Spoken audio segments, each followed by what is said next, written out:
Hello, my name is Douglas Bloch. I'm an author, mental health educator, and depression survivor.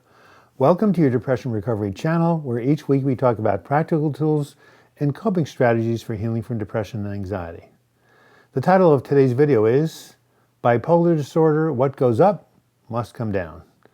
And before we begin, as customary, a little bit of humor, and this is actually relevant to the topic.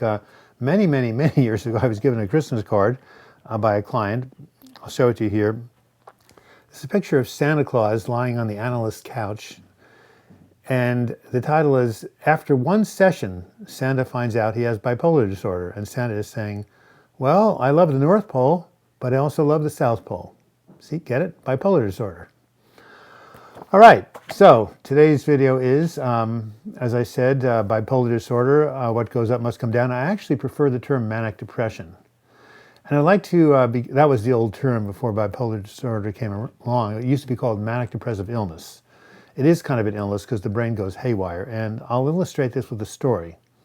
Many years ago, I had a friend who lived on the East Coast. He had a son named David, a very bright kid, creative kid. He was in high school. And one day, David called me and said, I want to tell you, Doug, that my mom just decided to leave the marriage. I said, oh no, that's horrible. He said, no, not really, because now I get to hitchhike to New York City and seek my career as an actor. I think I can get a job on Broadway. I said, wait a minute. You're just halfway through your first acting class in high school. You can't do that. He said, yes, I can. And by the way, I got to pack. I got to go. So I then called his father, who was away on vacation, didn't know about the divorce or about his kid. And I said, Tim, you better come home soon.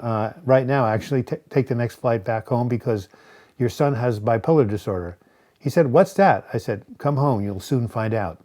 The essence of bipolar disorder or manic depression is pretty easy to understand. Essentially, it consists of two states, the depressive state and the manic state. The depressive state, we all know, that's why we're watching this channel, that's what we talk about. The manic state is, of course, completely different. It's characterized by an episode lasting at least a week where the person has an elevated or expansive mood. People who are manic say they feel euphoric, on top of the world, they can do or accomplish anything, there are no limits. Oftentimes they work on multiple projects at a time without any need for food or sleep or rest. And here are some of the qualities that characterize a manic state. I'm just listing some, there are many others, but I'm going to list the most important. And here they are. Optimism, euphoria, feeling on top of the world, little need for food or sleep, tremendous energy, enhanced creativity, feeling that nothing can go wrong, the ability to get things done, racing thoughts, flight of ideas, pressured speech. The best and most eloquent description of mania that I've ever encountered was written in a famous memoir called An Unquiet Mind by K. Redfield Jamison. And here's an excerpt of the description. When you're high, it's tremendous. The ideas and feelings are fast and frequent like shooting stars, and you follow them until you find better and brighter ones. Shyness goes. The right words and gestures are suddenly there. The power to captivate others is a felt certainty. Feelings of ease, intensity, power, and well-being, financial omnipotence, and euphoria pervade one's marrow. Now, upon hearing this, you may want to say, wow, can we bottle this as a drug? I want some. But there's only one problem. Isaac Newton discovered gravity, 1600s? And of course, gravity says what goes up must come down. So a great and wonderful mania like Jamison describes is always followed by a crash. And this is what she has to say about that. A floridly psychotic mania was followed inevitably by a long and lacerating black suicidal depression. Everything, every word, thought, and movement was an effort. Everything that once was sparkling now was flat. I doubted completely my ability to do anything well. It seems as though my mind had slowed down and burned out to the point of being totally useless.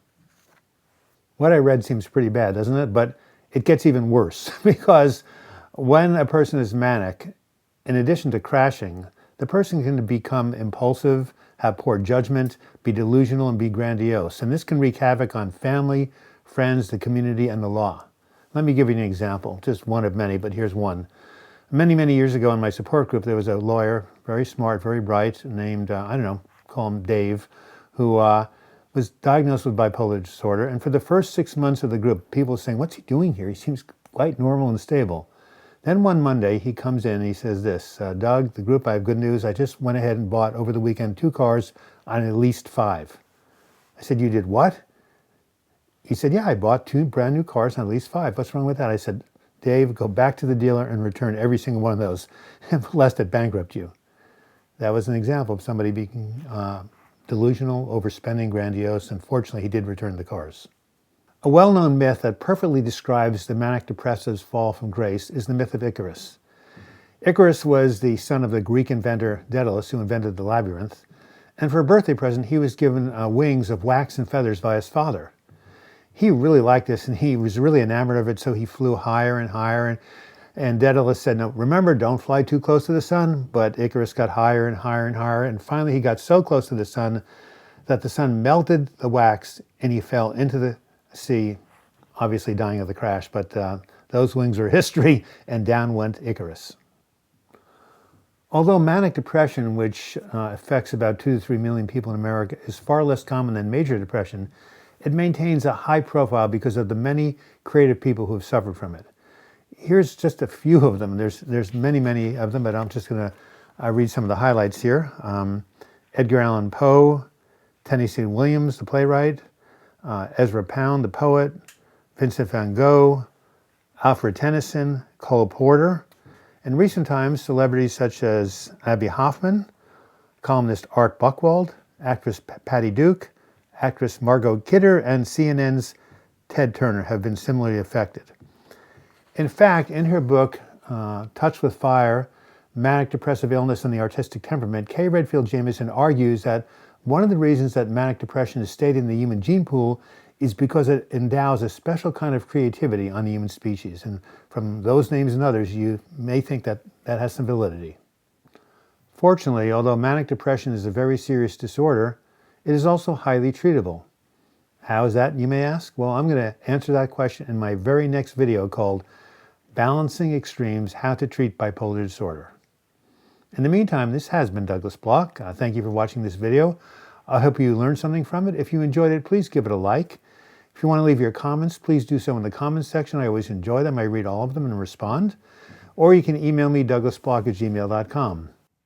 If you want to subscribe to this channel, if you haven't already done so, during the closing credits, simply click on my photo. You'll be taken to the subscribe page, and you can click on the button, or if you click on the bell to the right of it, you'll be notified every time I have a new video or a new live chat. If you click on my book, Healing from Depression, you'll be taken to that website, healingfromdepression.com, and if you click on the videos, you'll watch them. And until we meet again, I wish you the best in your mental health recovery. Thank you so much.